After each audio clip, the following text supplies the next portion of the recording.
Hello guys, so I have more materials which will help you to improve your level of English. Don't forget to subscribe to my channel and press the like button on this video. So let's get started. Transferable skills for job seekers. These skills are vitally important for all job seekers, students, and people considering a career change. But what exactly are transferable skills? Basically, they are skills that you have naturally or that you've acquired from any activity in your life. Classes, parenting, projects, hobbies, sports, other jobs, which you can then take and put to use in a job you'd like to do. For example, a full-time parent who'd like to move into a junior management position might have a number of relevant transferable skills like being well organized, good at managing their time, and able to multitask.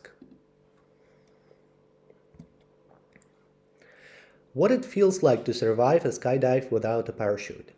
I've always had a fear of heights, so one day I volunteered for a jump course. I took part in 2 jumps that went well. I'd heard that the chances of having a parachute malfunction are about 1 in 750,000, but on my 3rd jump, I hit the side of the plane. Next thing I knew, I was falling fast, turning over and over. When you open your parachute, you need to be in a good position so it comes straight out and opens up, but instead the strings attached to the canopy got tangled around my legs. I tried to untie them, but they were too tight. If you can't open your main parachute, you remove it and then open the reserve parachute, but that didn't work either. Finally, when I realized that there was nothing more I could do, I thought, right, I'm dead. Up till then, this whole process had only taken 8 seconds and I was still 900 meters up. I remember feeling incredibly lonely. All the time I was falling and turning with no control. I briefly saw the ground and a little shack. Then I hit the roof of the shack. I bounced off it, hit a wall, and then the ground. I never lost consciousness. For the first few minutes, I couldn't feel anything, but when the pain started, I lay there just thinking, I can't believe I'm alive. This is so bizarre yet amazing. I dislocated a finger and slightly fractured 3 bones on my back. In my back. I could have walked away. I haven't jumped since then, but I'm building towards it. I still can't believe how lucky I am. It sounds unbelievable, but one of the most important days in my life was when I went to the park and watched this gardener working in one of the public gardens. It made me realize that was what I wanted to work outside in the fresh air doing something physical. At the time, I was studying law at university, but I wasn't happy, and for a long time I'd been thinking about giving it up. In fact, the only thing that stopped me was the fact that I'd already given up a couple of other courses. In the end, I did finish my degree, but I've never used it. I went straight on to a course on landscape gardening, and now I do it for a living.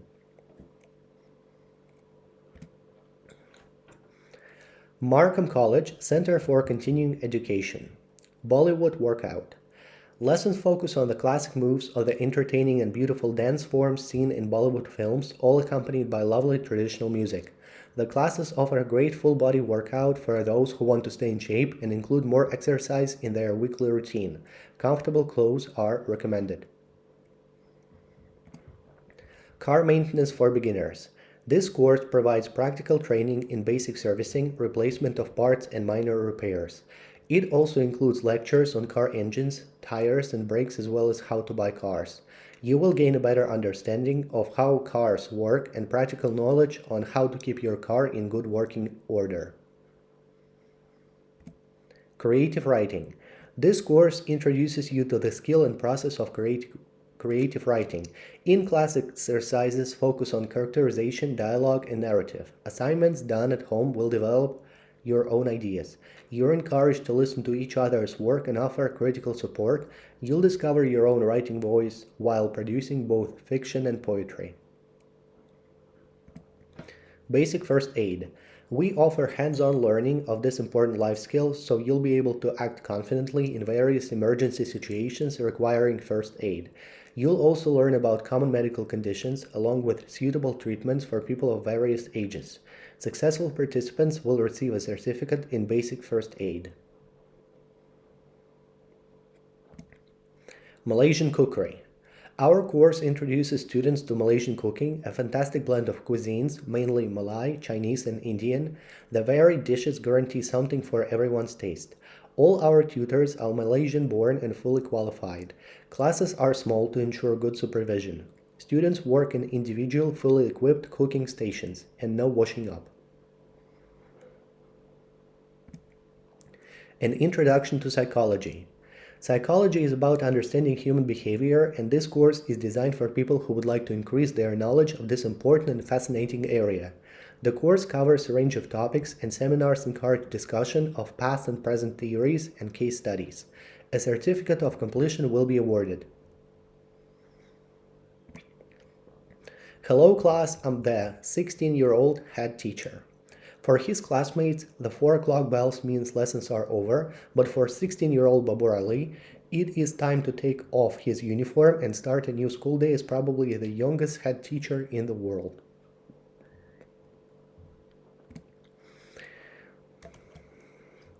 Since he was 11, Babur has been running his own school in Bhapta, a small village in West Bengal, passing on to the children of poor families the knowledge he has acquired at his fee-paying school during the day. It began when children in his village plagued him with questions about what he learned at the 1,000 rupee a year school their parents could not afford. It started without much effort, he says. There were lots of children who had dropped out of school or never been to school at all. They were always asking questions about my lessons, and I would repeat everything for them. There used to be just 8 pupils, and my friends helped me with the teaching. We worked on the standard of teaching, the word spread to nearby villages, and gradually we took on more and more students.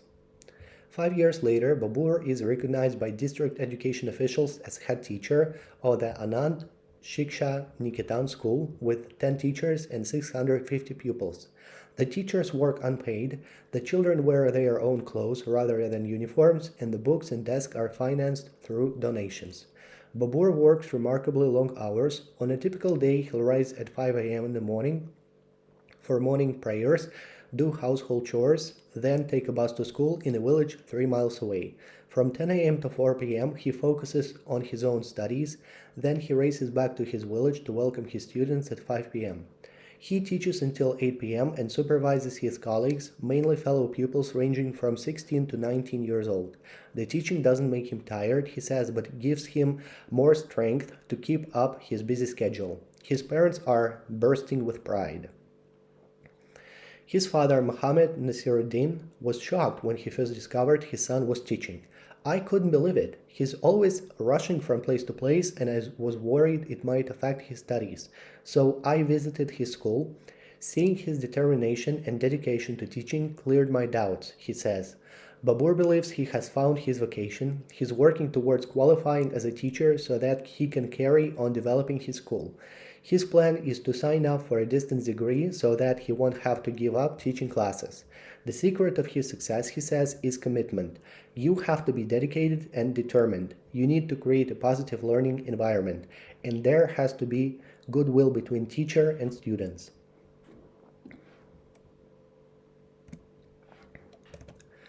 Nominate someone for a Great Mentor Award.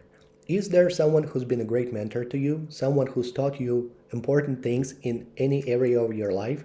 If so, why nominate them for a Great Mentor Award? This award recognizes and celebrates the contributions to our lives of mentors of all kinds, from a teacher to a sports coach, from a manager to an older sister or a good friend. The Great Mentor Award is presented quarterly. Winners are featured on our website and will receive a medal, a certificate, and a small gift.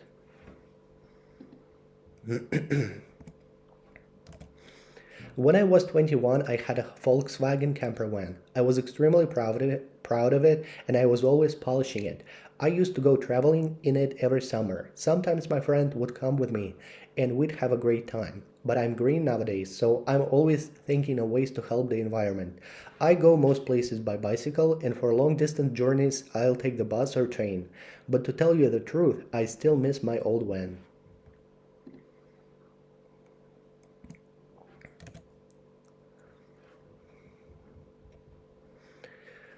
Kulthum was probably the most famous singer of the Arab world in the 20th century.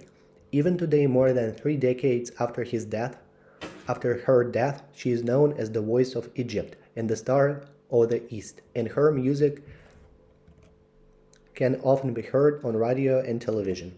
She was born in a village in northern Egypt in around 1904 and showed an extraordinary singing talent from an early age. When she was 12 years old, she started performing in a small group directed by her father. 4 years later, she was noticed by Zakaria Ahmad, a famous musician who invited her to Cairo. There, she was introduced to the poet Ahmad Rami, who went on to write 137 songs for her. She had her first real success when she began performing at the Arabic Theatre Palace. By 1932, Kulthum had become so popular that she began a long tour of the Middle East, performing in cities such as Damascus, Baghdad, Beirut, and Tripoli. Her radio concerts, held on the first Thursday of every month, were famous for emptying the streets of some of the world's busiest cities as people rushed home to listen. Kulthum's songs are about the universal themes of love and loss. A typical concert would consist of 2 or 3 songs performed over a period of up to 6 hours. The duration of her songs varied from concert to concert and was based on the interaction between singer and audience. One of her techniques was to repeat a single line of a song's lyrics again and again, slightly changing the emphasis each time to bring her listeners into a euphoric state. It is said that she never sang a line the same way twice. Kulthum gave her last concert in 1973. She died in Cairo on February the 3rd, 1975. Her funeral was attended by one of the largest gatherings in history, over 4 million people. In Egypt and the Arab world, she is remembered as one of the greatest singers and musicians who ever lived. Since her death, it is estimated that about 1 million copies of her records have been sold every year.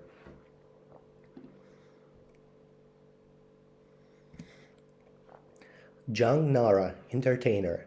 Jung Nara was born in Seoul in March 1981. People consider her one of the best entertainers in South Korea. She started out as an actress in her primary school days when theater producers invited her to appear in the play Les Miserables. Later in high school, she modeled in a number of television ads. Jung had her first real success as a singer in 2001 when a record company released her debut album. They sold 300,000 copies of the album, and the Korean music world awarded her Best New Singer of that year. At the same time, her acting career continued to develop. Korean TV companies hired her to star in popular sitcoms and dramas, and a Chinese television station also invited her to star in the successful drama My Pretty Princess. She is very popular in China, where they know her as Jung Na-la. In addition, people have recognized her for her charity work in different countries.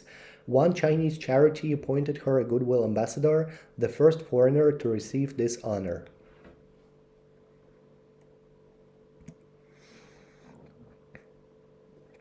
Read Garv's email to a friend. Where are he and his family going? What are they interested in? Hi Ellie, can I get a bit of advice from you? You used to live in Japan and know a lot about it. And we're planning to go there for 3 weeks in October. Dylan will love Tokyo Disneyland, of course, but Sandrine and I are more interested in culture, history, and art. So can you give us an idea of some of the must-see sites? It would help us a lot with our plans. Thanks. Best wishes, Gareth. Hi, Gareth. It's great that you're off to Japan. I know you love it. I've put together a few ideas for you. Of course, you'll discover lots more things while you're there, but this should get you started. There's lots to see in Tokyo. Sensoji Temple's great. You go through an enormous red gate, then walk along a row of charming little shops to the temple. It's a busy area, jammed with people.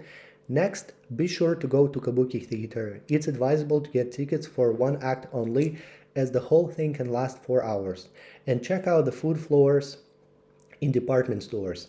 They're fascinating and give you a good idea of the range of Japanese food. Also, for Dylan's sake, don't miss the well-stocked Hakuhinkan toy store in Tokyo. Ideally, you should see the cities of Kyoto, Nara, and Kamakura as well. In Kyoto, I recommend you visit Ryoanji, Zen Rock Garden, Kankaju, Golden Pavilion, and Kyumozu Temple. Nearby Nara also has some very impressive ancient buildings and statues.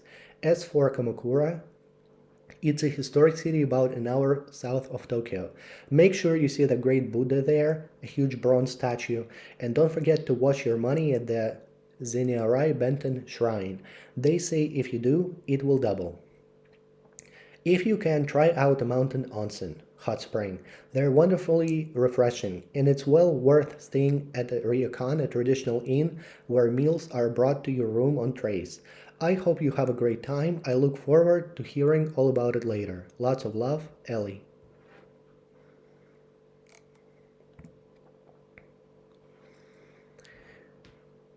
Classics of everyday design. The paperclip. When I asked for your favorite everyday designs a fortnight ago, someone nominated the paperclip. First patented in Germany in 1899 by Johann Valier, a Norwegian inventor, the humble paperclip remains indispensable. The genius of the paper, the genius of the paperclip lies in its utter simplicity. Ubiquitous, this little bit of folded metal does a job well enough and besides can be used as an all-purpose miniature tool for shaping desktop animals, cleaning fingernails, making miniature buildings, or simply as something to fiddle with in types of bureaucratic stress. According to a survey conducted by Lloyd's Bank some while ago, of every 100,000 paper clips made in the United States, 19,143 are used as poker chips. 17,200 hold clothing together. 15,556 are dropped and lost. 14,163 are absent-mindedly destroyed during telephone calls. 8,504 clean pipes and nails, while 5,434 serve as a stand-in toothpicks.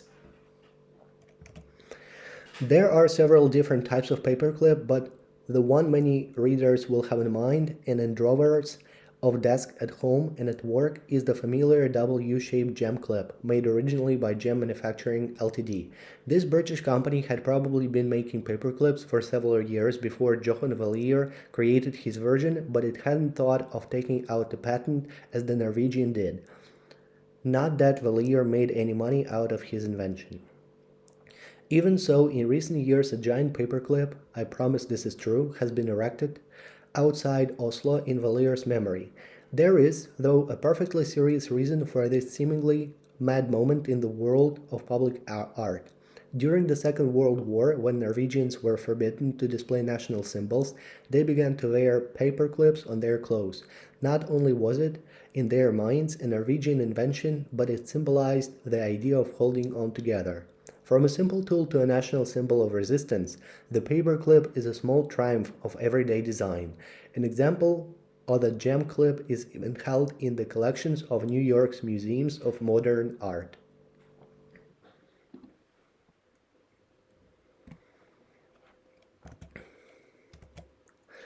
Distracted genius. Too many distractions? Good. We're constantly experiencing interruptions from mobile phones, emails, and all the head noise of modern life. But oddly, this may make us far better at finding answers to problems, says new research in the journal Psychological Science. Tests on 130 volunteers have shown that if you're distracted while trying to concentrate on a tough problem, it may help you solve it later on. A team of psychologists led by Northwestern University say their tests show that creative problem solving requires a two-stage process of unconscious thought. And it works better if you get a break between the stages.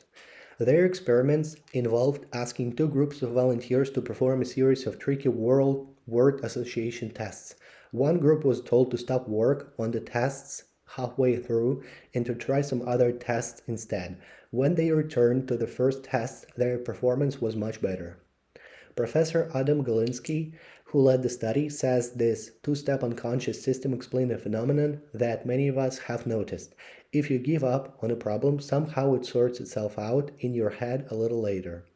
It also helps to explain an earlier study by Dutch investigators in the journal Science, which reports that the mind can be much better at coming up with solutions if we switch off our conscious thoughts by relaxing in the tub, taking a walk, or meditating.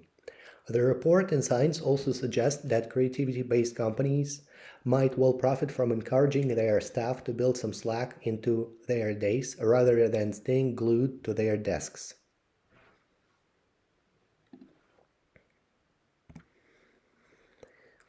Srinivasa Ramanujan proved over 3,000 mathematical theorems.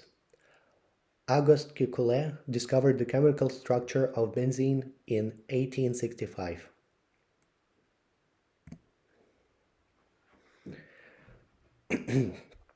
I'd like to make a complaint about the extremely rude and unprofessional behavior of one of your staff towards me.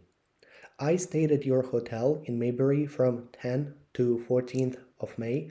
The incident occurred when I was checking my bill at the front desk and I found I'd been charged £75 for use of the gym.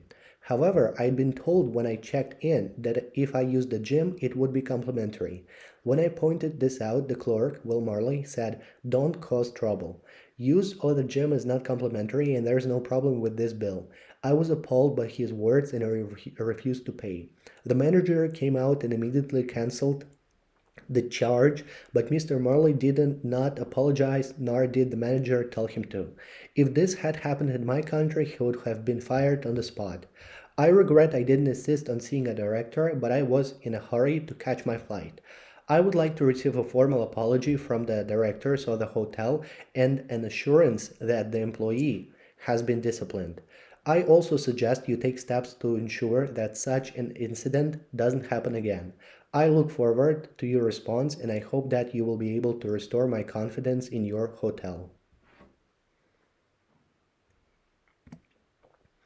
Life on set, the camera crew, focus puller, clapper loader, camera operator, director of photography, director.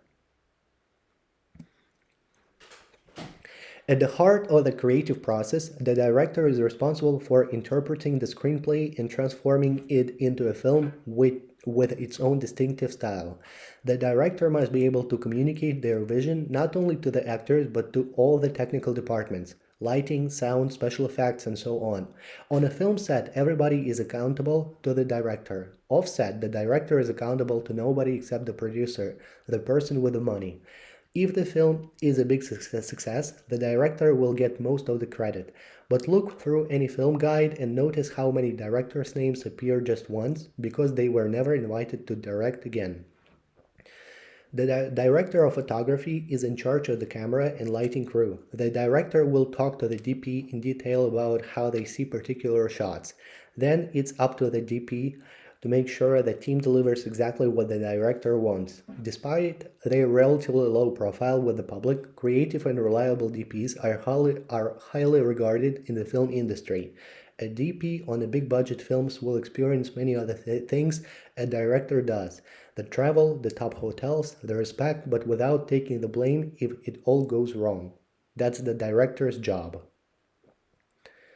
The camera operator starts and stops the camera as instructed by the DP.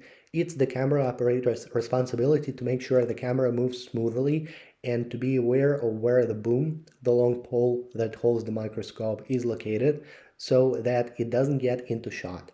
Sometimes the director or DP will take on the role of camera operator too. The focus puller's main task is to focus the camera so that the images being recorded are completely clear at all times.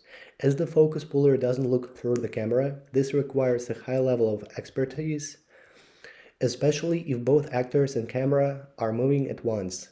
The focus puller also builds the camera before shooting and puts it away at the end of the day. While the camera operator is free to go off and talk to the director or DP about upcoming shots, the focus puller rarely leaves the camera. During shooting, the camera belongs to the focus puller. The clapper loader's duties include loading film into the camera, unloading used film carefully, and making sure it's delivered safely to the developers. As the clapper loader literally holds the results of everyone's hard work in their hands every day, this can be one of the most stressful jobs on set. They also operate the clapperboard, the small chalkboard filmed at the beginning of every take so that the correct pieces of film can be found later on.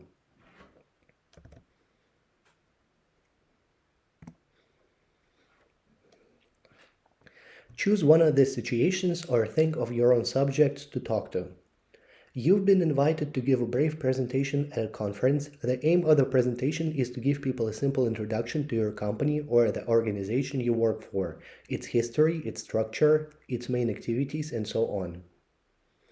You're a member of a small club of people with a common interest or hobby. Hiking, dancing, old films. You're keen to attract new members, so you've arranged to give a brief talk about the club at your workplace or college for people who might be interested in joining. Your friend is a teacher at an international school and they've asked you to come and give their class a short talk about an aspect of your culture you're enthusiastic about, the local cuisine, the National Football League, the music scene.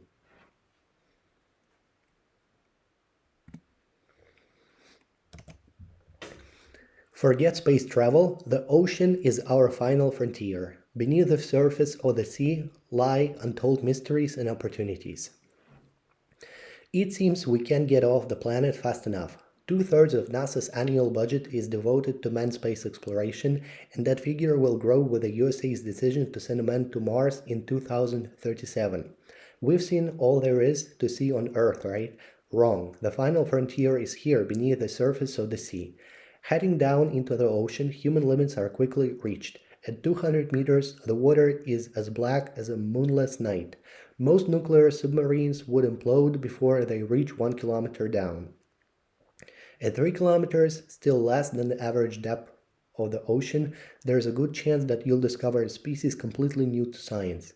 The deepest diving whales go no further. At the very bottom, more than 11 kilometers down, lie the Challenger Deeps. 12 humans have walked on the moon. None has set foot in the depths, and only 2 have seen them with their own eyes. Yet things live down there. Big things. Microphones throughout the sea listen for enemy submarines, but no one has explained the undersea roar that occasionally startles listeners. The sound appears biological in origin, and its wavelength suggests that it is produced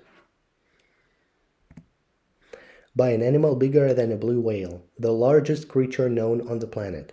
In the late 1990s, a deep water submersible was dropped in the Southern Ocean, and passing 4,000 meters, well beyond the diving depth of any whale, it detected something enormous passing beneath it. Surprised? Don't be. The ocean covers 70% of the planet's surface, and we've investigated less than 5% of it. We know more about the dark side of the moon than about the bottom of the sea.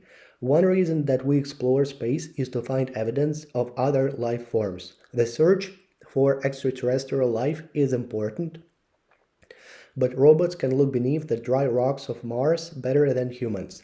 The idea of landing on an alien world to green alien life is fantasy. For the real thing, I suggest heading down in a deep diving research submarine.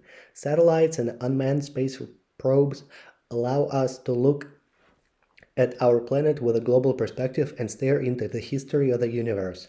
They're absolutely vital for doing ocean research too, but they can't look under the sea, the only place where we can search for clues to the origin of life itself. To do that, we need ships and submersibles, manned and robotic. The cost of fuel-intensive marine expeditions is rising, but the results would benefit all our lives. Understanding the oceans will give us access to new sources of food, drugs, and energy. It's now more than 50 years since explorers Jacques Piccard and Don Walsh made their pioneering descents into the Challenger Deeps. After that, the focus of our imagination turned to the heavens, but perhaps it's time to begin a new era of sea exploration. Manned exploration of space is science fiction. The adventure of the deep sea is science fact.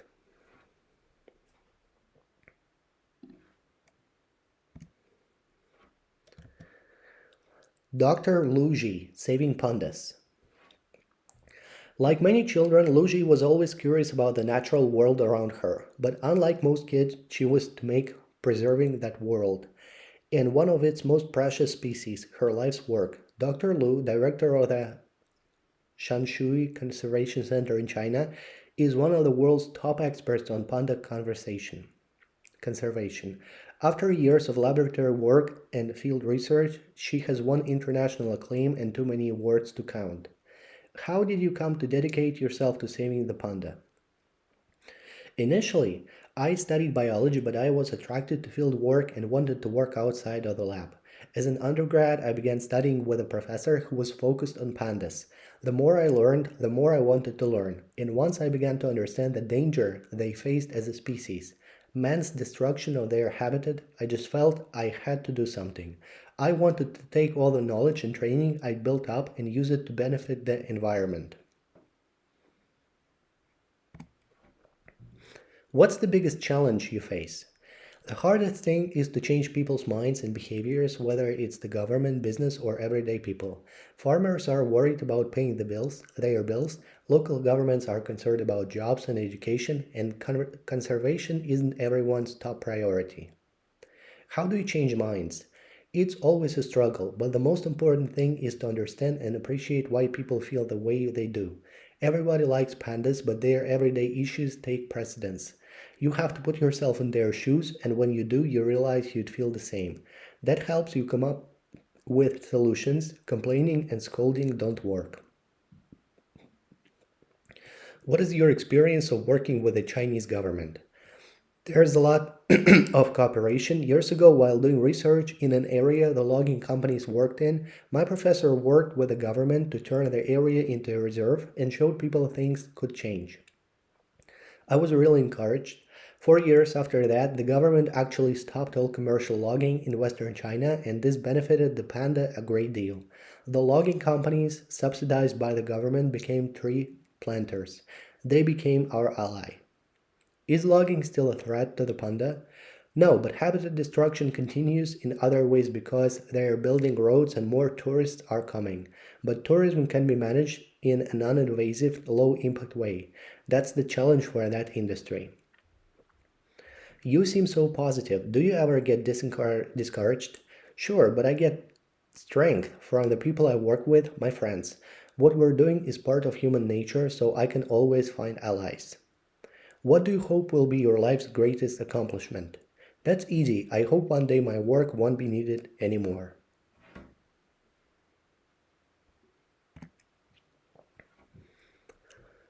What is homeopathy? What do you know about it? Talk together, then read to check your ideas. Homeopathy is based on the idea of like cures like. Homeopaths will treat an illness using substances that in a healthy person would produce similar symptoms to those of the illness. For example, the herb arnica is used to treat bruising because when rubbed onto the skin of a healthy person, it turns the skin purple. Another principle of homeopathy is that the more you dilute a substance in a liquid such as water, the more effective it is. So treatment of 1 drop of substance in 1,000 drops of water would be less effective as a remedy than a treatment of 1 drop in a million. These treatments are not addictive and have no side effects. Critics, however, believe they have no effect at all and that a homeopathic medicine is nothing more than a placebo.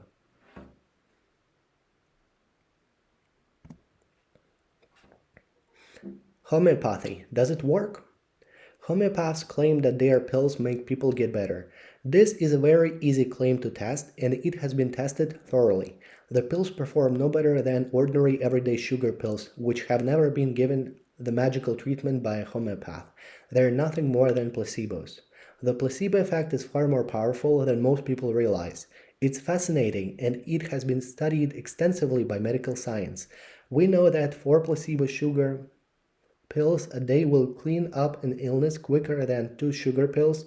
We know that an injection is a more effective treatment for pain than a pill. We know that green pills are more effective for stress than the red pills. And we know that brand packaging on painkillers increases pain relief.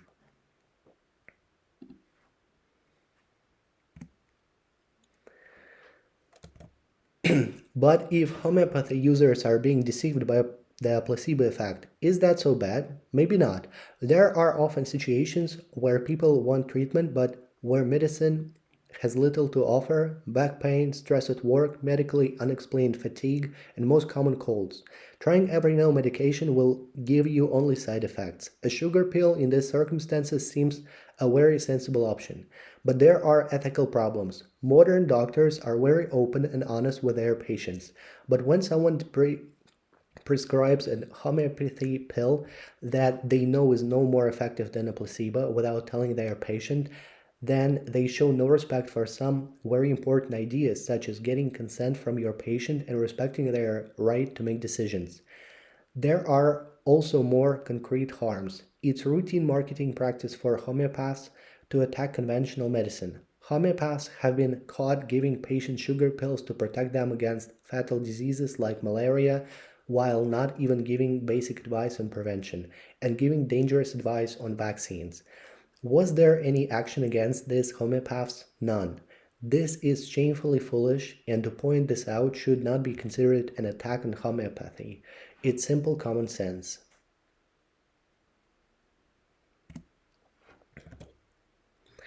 The warehouse, 1,000 a night, up to 400 people, 30 minutes from city center, full facilities, amenities. Atmospheric, dramatic, flexible event space with a beautiful flooring and classic windows. Seating provided, a 10% discount for groups over 200.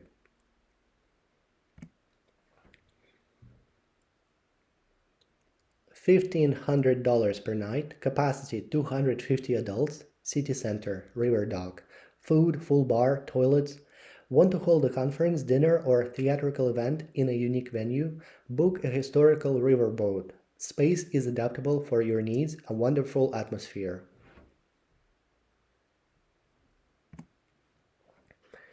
$800 a night, holds 300, food catered, full bar, 1 kilometer outside city on bus and underground routes. Bright, modern, reasonably priced events, marquee in quiet, attractive setting. Adaptable to any kind of event, seating, tables provided, friendly staff.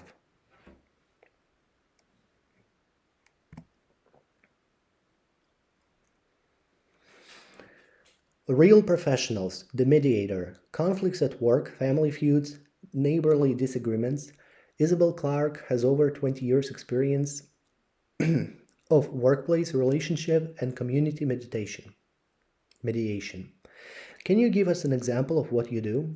Recently, I did a mediation between two families living in neighboring houses. In one of the families, the father had a passion for restoring old cars. He'd work on these cars outside until quite late at night, and the front garden was full of bits of old car, oil cans, and the like. The other family hated the noise and the mess, but as quite often happens, I'm afraid they simply put up with the problem and hoped it would go away. This went on for some years until they finally complained to the police, and then, of course, the relationship between the neighbors broke down completely. How do you, the mediator, get involved? Some people seek mediation independently, but many come to us on the recommendation of the police, doctors, or lawyers. In this case, it was the police. Once we got into mediation, the families came to an agreement very quickly. The car enthusiast agreed to tidy the garden and not to work on his car so late, and both families agreed to be more open and honest with each other in the future. Like most people we see in mediation, these were basically reasonable people who just needed to sit down together and talk things over in a structured way. How many people are usually involved in a mediation? There are usually two mediators, and ideally we should be visibly different, male and female, different ages, different ethnicities, as this often reflects the participants themselves. We invite each participant to bring along a supporter who can be anyone who knows what's been happening. Sometimes they bring two supporters along, but each side must have the same number so there is perceived balance of power. What does the mediator actually do? As a mediator, you're responsible for everything and nothing. On the one hand, you set up and guide the discussion at all times. On the other hand, mediators never suggest, advise, or problem solve. The purpose of mediation is to allow the participants to come up with solutions for themselves. If people feel you favor one side or the other, they lose confidence in you. How long does it take? A session won't usually last longer than 2 hours. If people haven't sorted out their differences after that, then they're not going to, at least on that occasion. It also gets difficult for mediators to keep up their concentration. What does it take to be a good mediator? You have to be able to listen and ask questions which show how people are feeling and what their real problems are.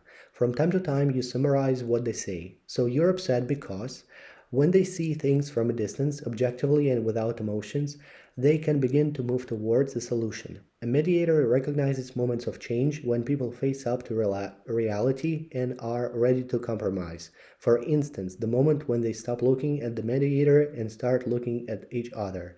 Whenever I see that, I think that's it. Job done.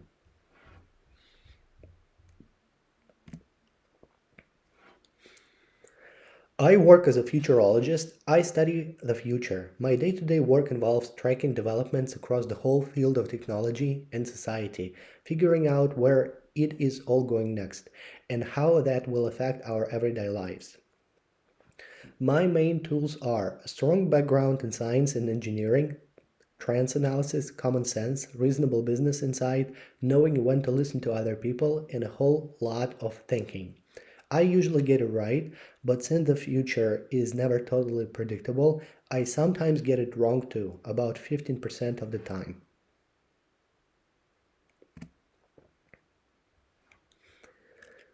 Prediction for an inventive future.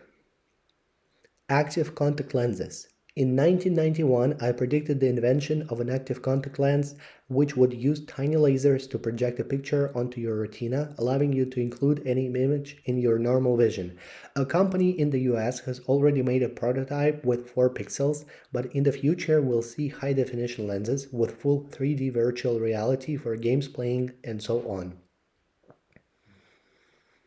Active scan. It will be possible to print electronic circuits straight onto the skin.